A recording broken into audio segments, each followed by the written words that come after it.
हम लिखेंगे वचन से अय्यूब एक बाप और उसकी एक आयत। ਅਯੂਬ ਨਾਮੇ ਉਸ ਦੇ ਦੇਸ਼ ਵਿੱਚ ਇੱਕ ਮਨੁੱਖ ਸੀ ਅਤੇ ਉਹ ਇੱਕ ਪੂਰਾ ਤੇ ਖਰਾ ਮਨੁੱਖ ਸੀ ਜੋ ਪਰਮੇਸ਼ਰ ਤੋਂ ਡਰਦਾ ਅਤੇ ਬਦੀ ਤੋਂ ਪਰੇ ਰਹਿੰਦਾ ਸੀ। उस देश में अय्यूब नामक एक पुरुष था। वो खरा और सीधा था और परमेश्वर का भय मानता और बुराई से दूर रहता था।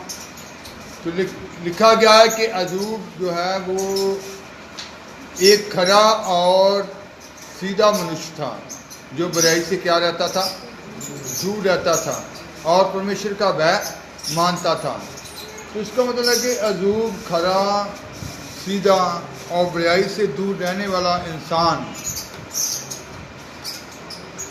परमेश्वर के भय में रहने वाला इंसान। लेकिन जब हम अय्यूब की बुक पढ़ते हैं फिर भी हम देखते हैं कि उसके जीवन में कुछ ऐसी परखें रखी गई, कुछ ऐसी परखें उसके जीवन में आई, कुछ ऐसी परखों को उसके जीवन में रख दिया गया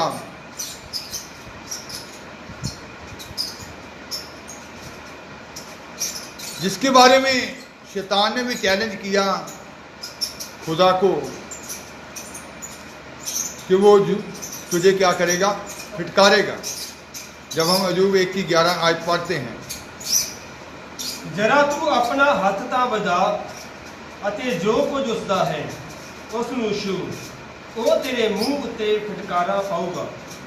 परंतु अब अपना हाथ बढ़ाकर जो कुछ उसका है उसे छू, तो वो तेरे मुंह पर तेरी निंदा करेगा।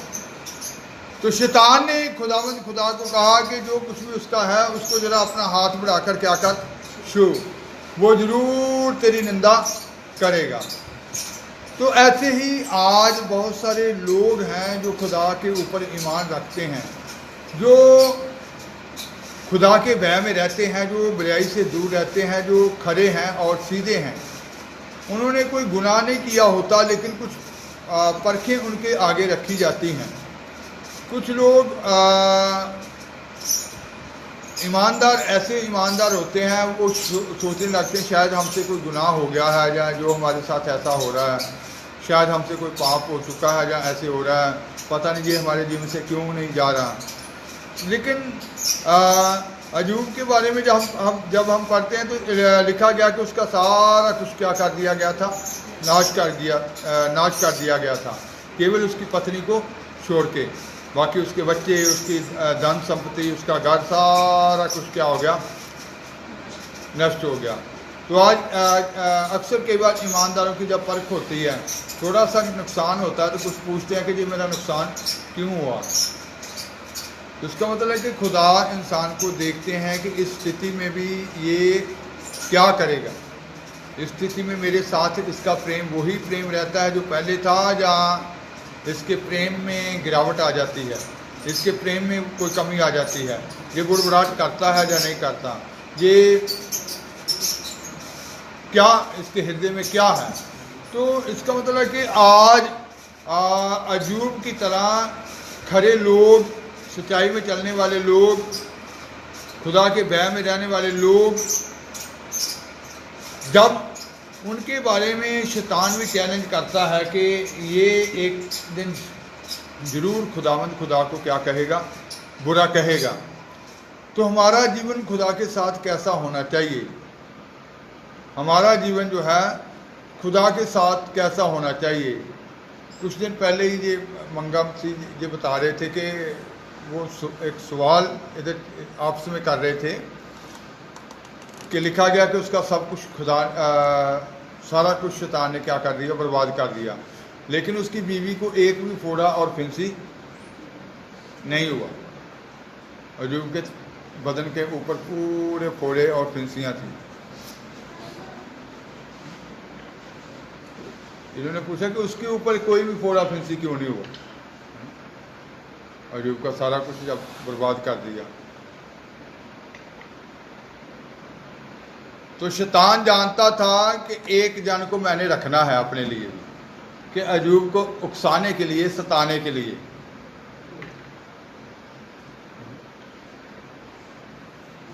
उसकी बीवी के बदन पे कोई फोड़ा फिंसी नहीं था। वो कहती होगी अपनी भक्ति देख, बीमार तू है, मैं तो नहीं हूं, तेरे बदन पे फोड़े हैं, मेरे बदन पे तो नहीं है। देख कहाँ है कमी तेरे में, तेरे ऐसे क्यों हो गया। अपनी कमी को ढूंढ, पूछ खुदा से कहाँ है तेरे में कमी, तू कैसे क्यों बीमार रहता है, तेरा सब कुछ बर्बाद हो चुका है। तो इसका मतलब है कि शैतान ने रख दिया कि अयूब को डावाडोल करने के लिए भी एक इंसान चाहिए, उसको कमजोर करने के लिए भी एक इंसान चाहिए। उसकी बीवी ने कहा, जब हम उसका 2 बाब उसकी 9 आयत पढ़ते हैं, तब उसकी स्त्री ने उसे कहने लगी, क्या तू अभी भी अपनी खरे पर बना है? परमेश्वर की निंदा कर, और चाहे मर जाए तो मर जाए। उसकी स्त्री ने क्या कहा? उसकी तीवी ने उसनू आख्या कि तै अजे भी अपनी खरियाई नू तकड़ी करके फड़िया होया है, परमेश्वर नू फटकार ते मर जा। परमेश्वर की निंदा कर और क्या कर? मर जा। तो उसका मतलब है कि उकसाने वाले भी होते हैं, वो दूर से नहीं कभी भी होते, वो करीब से रखे जाते हैं, जिनके साथ हमारा रोज़ का बातचीत होना है या रोज़ हमारे साथ उनका वास्ता पड़ना है। उन्हीं लोगों में से परखने के लिए रखे जाते हैं लोग। वो पति हो सकता है, पत्नी हो सकती है, बच्चे हो सकते हैं, रिश्तेदार हो सकते हैं, दोस्त मित्र हो सकते हैं, जिनके साथ हमारा रोज़ अपडेट होता है, मेल जोल होता है। तो उन्हीं लोगों में से ऐसे लोग रखे जाते हैं जो उसको कहेंगे कि तेरी दुआ तू क्या करता है, जो उसका मतलब खुदा की ओर से वो परीक्षा होती है। याकूब ने कहा, याकूब 1 बाब जब 12 आयत पढ़ते हैं तो हम उसको पढ़ने के बाद मालूम होता है, पढ़ेंगे याकूब की पत्री 1 बाब उसकी 12 आयत। धन्य है मनुष्य जो परीक्षा में स्थिर रहता है, क्योंकि वह खरा निकल कर जीवन का वह मुकुट पाएगा, जिसकी प्रतिज्ञा प्रभु ने अपने प्रेम रखने वाले से की है। धन्य है वह मनुष्य जो परीक्षाओं में क्या निकलता है? स्थिर रहता है। जब उसके ऊपर परख आती है तो वो खरा निकलता है, वो स्थिर रहता है, और वह जीवन का क्या करेगा? मुकुट पाएगा, जिसका प्रभु ने अपने प्रेम करने वालों से क्या किया हुआ है? वायदा किया हुआ है। तो इसका मतलब है जीवन का मुकुट प्राप्त करना जो है वो आसान नहीं है, वो परखें रखी जाती हैं। हो सकता आप खरे हों, हो सकता आप बूढ़े सीधे हों, हो सकता आप सच्चाई में हो सकता आप पवित्रताई में हों, लेकिन परख जो होती है ये वही बात है जैसे अमीर माँ बाप जो होता है वो अपने बच्चों को जब सब सुख सहूलतें दे देता है, गाड़ी दे, अच्छा पैसा खर्चने के लिए दे, तो पड़ोस वाले कहें कि तेरे बच्चे इसलिए आज्ञाकार हैं, तू इनको सभी सुख सहूलतें दी हुई हैं। सुख सहूलतें देने बंद करके देख, तो फिर देख तेरे बच्चे तेरे विरोध में कैसे चलते हैं। तो इसका मतलब है कि जिस माँ बाप को विश्वास होगा अपने बच्चों के ऊपर, वो उस चैलेंज को क्या कर लेंगे? स्वीकार करेंगे कि नहीं, मेरे बच्चे हमेशा आज्ञाकार ही रहेंगे। तो ऐसा ही खुदा ने किया, उस चैलेंज को क्या किया था? स्वीकार किया था कि अयूब जो है वो कभी भी डामाडोल नहीं होगा। सब कुछ नाश करने के बाद जब शैतान ने कहा कि अब उसके बदन के को भी छूना है, तो खुदा ने कहा कि उसका प्राण नहीं लेना है। पूरा बदन जो था वो क्या हो गया? फोड़ों से भर गया। ये नहीं कि उसने कोई पाप किया था कि उसके अंदर ये बीमारी आ गई। कुछ लोग सोचते हैं कि शायद हमारे पाप के कारण ही ये हमारी बीमारी आ, या दूसरे कई बार सोचते हैं कि इसके अंदर जरूर कोई ना कोई पाप होगा।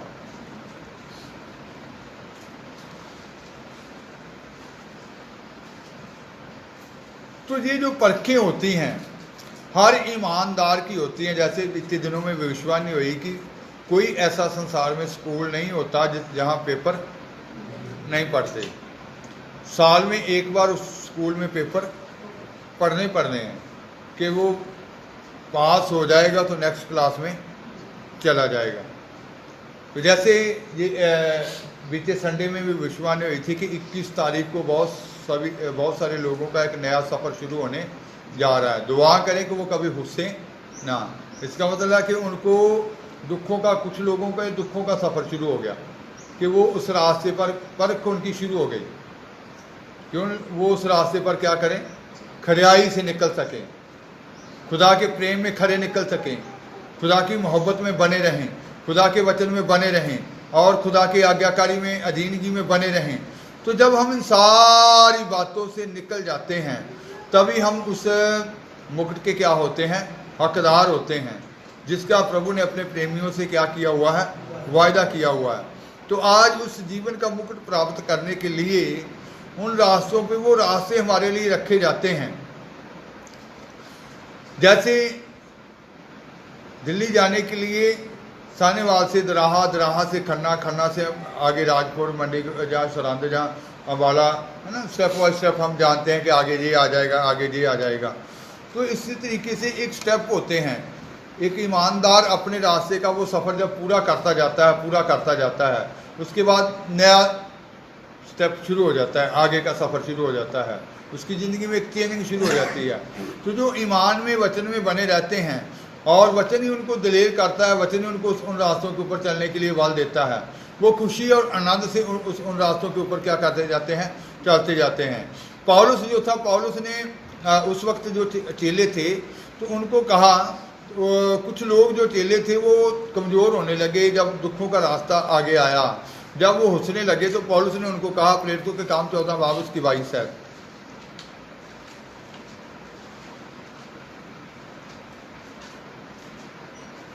और चेलियां दे मਨਾਂ ਨੂੰ ਤਕੜੇ ਕਰਦੇ ਔਰ ਇਹ ਉਪਦੇਸ਼ ਦਿੰਦੇ ਸਨ ਕਿ ਨਿਸ਼ਚਾ ਵਿੱਚ ਬਣੇ ਰਹੋ ਅਤੇ ਕਿਹਾ, ਭਾਈ ਅਸੀਂ ਬਹੁਤ ਵਿਪਤਾ ਸਹਿ ਕੇ ਪਰਮੇਸ਼ਰ ਦੇ ਰਾਜ ਵਿੱਚ ਵੜਨਾ ਹੈ। आप चलो के मन को स्थिर करते रहे और ये उपदेश देते थे कि विश्वास में बने रहो। चेलों के मन को क्या करते थे, वो पौलुस स्थिर करते थे और उपदेश देते थे। और कौन सा प्रचार करते थे, कौन सा उपदेश करते थे, उनको दलेर करने के लिए, उनको विश्वास में बढ़ाने के लिए क्या क्या प्रचार करते थे, विश्वास में बने रहो, विश्वास में बने रहो। और ये कहते थे हमें बड़े क्लेश उठाकर परमेश्वर के राज्य में प्रवेश करना होगा। हमें बहुत सारी विपदाओं का सामना करके हमें बड़ा क्लेश उठाकर परमेश्वर के राज्य में प्रवेश करना होगा। तो इसका मतलब है कि उन्होंने ये उन्हें लल्लो पत्तों की बातें नहीं की, उन्होंने उनको सही मार्ग बताया कि परमेश्वर का मार्ग जो है वो क्या है, सकरा मार्ग है, सलीब उठाने वाला मार्ग है।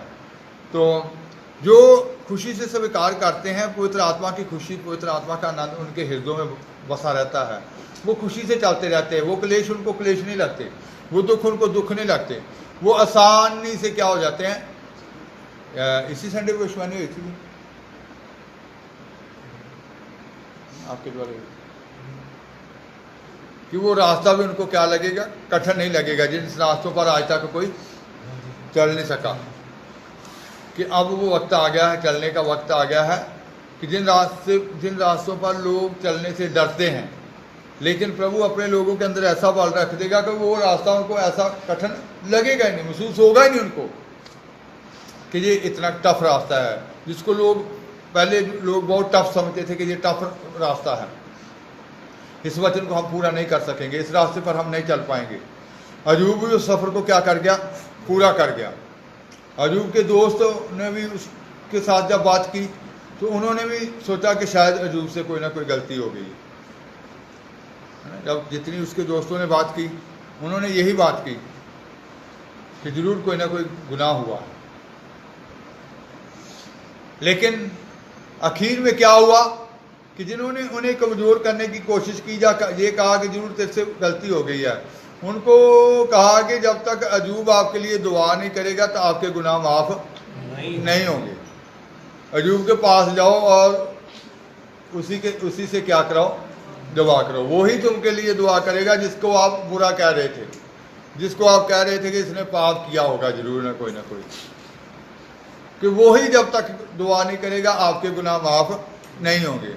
तो अयूब के पास वो तीनों मित्र भी आए, इसका मतलब उसकी बीवी भी आई होगी जरूर, तो उसने उनके लिए क्या की, दुआ की। तो अयूब ने उस वक्त क्या कहा जब वह 42 की 5 आयत पढ़ते हैं, जब उसने खुदा के जलाल को देखा, जब उसने खुदा की महिमा को देखा, 42 उसकी 5 आयत, मैं तेरे विखे सुनिया सुनाइया गल्लां सुनिया, पर हुण मेरी अख तेनू वेखदी है। 42 का 5, मैंने कानों से तेरा समाचार सुना था, परंतु अब मेरी आंखें तुझे देखती है। तो अय्यूब ने क्या कहा कि पहले मैंने सुनी सुनाई बातें तेरे विषय में सुनी थी, लेकिन अब मेरी आंख तुझे क्या कर रही है, देख रही है कि तूने सब कुछ क्या कर दिया है, बहाल कर दिया है, सब कुछ दुगना करके वापस लौटा दिया है। इसका मतलब जब हम दुख उठाते हैं, जब हम खुदा की इच्छा बुड़बुड़ाहट किए बगैर चलते जाते हैं, तो उसके बदले में दुगना वापस किया जाता है, डबल करके अय्यूब को दिया है। आप जानते हैं ना, बाइबल पढ़ते हैं कि डबल करके उसको खुदा ने वापस किया। तो दुगना वापस किया जाता है जब हम बुड़बुड़ाहट किए बगैर खुदा की महिमा करते हुए, तारीफ करते हुए, उसकी उस्तत करते हुए आगे ही आगे बढ़ते चले जाते हैं। क्योंकि जैसे पौलुस ने कहा कि हमें बहुत सारे क्लेश विपतों का सामना करके खुदा के राज्य में क्या करना है, प्रवेश करना है। तो उन्होंने दूसरे चेलों को, मनों को क्या किया, तकड़ा किया, दलेर किया, उनके विश्वास को मजबूत किया। तो आज हमने भी एक दूसरे के विश्वास को क्या करना है, मजबूत करना है कि कोई बात नहीं, डरो ना, हम मंजिल के क्या है, करीब हैं, हम मंजिल के पहुंच चुके हैं। तो आगे ही आगे हमने क्या करना है, बढ़ना। ये सफर ऐसा है कि पूरा संसार, जैसे आपने सुना कि उस वाका की वादी में, आंसुओं की वादी में गुजरने जा रहा है। तो जब आपके पास तजर्बा होगा, आपके पास प्रैक्टिकल होगा कि आंसुओं की वादी क्या थी, तो आप दूसरों को हुस्ने से क्या कर सकते हैं, बचा सकते हैं, उनको दलेर कर सकते हैं। जो पहले कभी जिन्होंने वो देखा ही नहीं, वो दूसरों को कैसे दलेर करेंगे। दलेर वही कर सकता है जिनके पास एक तजर्बा है कि ये रास्ता कोई कठिन नहीं है। जिस रास्ते से कोई गुजर जाता है वही उस रास्ते के बारे में दलेर कर सकता है कि कोई बात नहीं, आ जाओ, आप निकल सकते हैं, कोई खतरा नहीं है इस रास्ते पे। तो इसका मतलब है कि आज आपको अगर ऐसा बनाया है कि संसार के लोग जिस रास्ते से गुजरने जा रहे हैं, तो आपको पहले से निकलने के लिए वो बल दिया कि आप दूसरों को क्या कर सकें, तकड़ा कर सकें, दलेर कर सकें, उनके अंदर वो विश्वास भर सकें। तो आप कितने मुबारक उस वक्त ठहरेंगे कि ये लोग पहले खुदा की इच्छा को हमसे पहले क्या कर गए थे, जान गए थे, और उन रास्तों के ऊपर इन्होंने चलना क्या कर लिया था, स्वीकार कर लिया था। इन्होंने उन रास्तों के ऊपर चलने से हिम्मत नहीं छोड़ी, इन्होंने बड़ी दिलेरी से उन रास्तों के ऊपर क्या करते गए, चलते गए। फिर आप ही धरती के छोर तक क्या बन जाएंगे, कि गवाह ठहर जाएंगे। क्योंकि ये पूरी पृथ्वी के लोगों से ही दुल्हन बनने के लिए चुने गए हैं लोग। एक शहर या एक स्टेट का मसला नहीं है, या एक देश का मसला नहीं है कि एक देश से दुल्हन ली जाएगी, पूरे वर्ल्ड से दुल्हन चुनी जाएगी। क्योंकि प्रभु ने क्या वादा किया था कि हर शहर से एक, हर घराने से दो, है ना, हर घराने से दो, और हर शहर से एक जरूर सियोन में होगा। तो इसका मतलब पूरे वर्ल्ड के सभी शहरों में से एक तो जरूर सियोन में होगा ही होगा। वैसे अगर वो पूरे का पूरा शहर इतना स्पिरिचुअल है तो वो तो पूरे के पूरे भी जा सकते हैं, लेकिन जहाँ बिल्कुल प्रभु के नाम की महिमा नहीं हो रही, वहाँ से भी एक को लेने का क्या किया गया है, वादा किया गया है। इसका मतलब पूरे संसार ने, जिन्होंने दुल्हन बनना है, उन्होंने उस आंसुओं की वादी से गुजरना है। तो हमारे पास एक तजर्बा, हमारे पास पहले परखें रखी जाती हैं कि हम उसको ईमान से क्या करें, उस सफ़र को तय कर जाएं। हमें कमज़ोर करने वाले मिलेंगे वही जिनके साथ हम रोज़ उठते बैठते हैं, चलते फिरते हैं। उन्हीं की बातों के द्वारा ही हमें कमज़ोर करने वाला जो है वो आएगा। जो दूर है, जिस रिश्तेदार से कभी बात नहीं होती, वो कैसे कमज़ोर करेगा।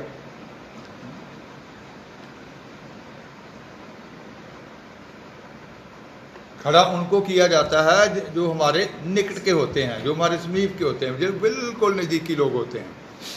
उसमें कोई भी हो सकता है ना, माँ बाप, बहन भाई, रिश्तेदार या दोस्त मित्र, संगत करने वाले साथी भी हो सकते हैं।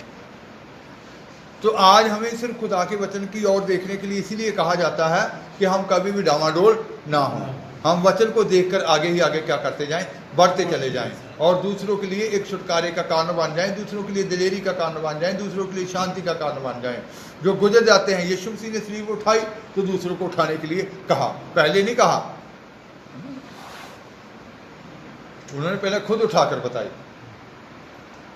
तो इसी तरीके से हम कितने मुबारक लोग हैं कि हमें उन रास्तों पर चला के पूरे संसार के लोगों के लिए ठहराया गया है कि हम उन लोगों को छुड़ा सकें, उन लोगों को आगे ला सकें। अगर आप उन दुखों को उठाकर चलते आ रहे हैं तो फिर अब डबल पाने का क्या आ गया है, समा आ गया है। अयूब ने कितना प्राप्त किया? दुगना। तो जो कुछ खोया था वो सारा दुगना उसने क्या किया? प्राप्त किया। तो आप अगर दुख उठाएं तो फिर दुगना लेने का वक्त है कि हम उसको डबल में क्या करें? प्राप्त करें, डबल मसा प्राप्त करें, डबल सब कुछ प्राप्त करें। तो आज सबको प्राप्त करना है तो पूरे विश्वास से दृढ़ रहना है, वचन में बने रहना है, ताकि खुदा के नाम को हमारे जीवनों से क्या मिल सके? महिमा मिल सके। खुदा का नाम हमारे जीवनों से क्या हो सके? ऊंचा हो सके। और खुदा हमारी भी, जैसे अयूब की गवाही दी, हमारे बारे में भी क्या दे सके? गवाही दे सके कि मेरा भी एक जन है। तो आज हमने धरती के शोर तक गवाह बनना है।